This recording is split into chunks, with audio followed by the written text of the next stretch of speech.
रे जरे हरसा एक करो में करे जरे हरसा ये किस्मत की खेल हसीता जिंदगी जब तक रही जब तक दिया बाती रही हसीता जिंदगी जब तक रही जब तक दिया बाती रही। सही बात है भैया, जो ये हमारे साथ में जो जीव हवे ना एकर कोई ठिकाना नहीं हैगा। हाँ भैया, कब ये शरीर न छोड़ के चले जही एकर कोई ठिकाना नहीं है भैया। हाँ भैया, लेवा हम गाना के माध्यम से हम एले भाव जीवत हम भूल भरत प्रिय रामचंद्र की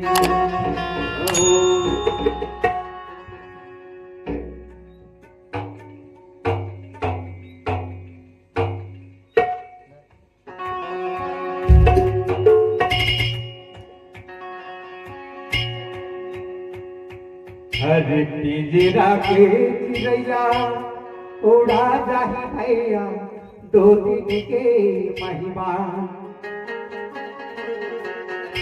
अरे दो दिन के महिमा ने आएगा दो दिन के महिमा।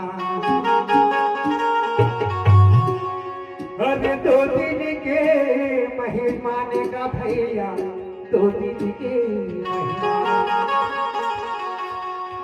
पिंजरा के चिड़ैया उड़ा जाही भैया दो दिन के महिमा। पिंजरा के चिड़ैया उड़ा जाही भैया दो दिन के महिमा। पिंजरा के चिड़ैया उड़ा जाही भैया दो दिन के महिमा। पिंजरा के चिड़ैया उड़ा जाही भैया दो दिन के महिमा। दो दिन के महिमा जया दो दिन के महिमा। दो दिन के महिमा लगा भैया दो दिन के महिमा।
ताही मारी मारुत सुत वीरा पार थी पार गया हूँ मति धीरा कहाँ जाई देखी बन शोभा कोचक चंचली के मधुलोभा। हाँ भैया, आओ अब पवन को न हनुमान के है आओगा वह राक्षस को मार करके आओ और सागर के पार पहुंच जाते हैं।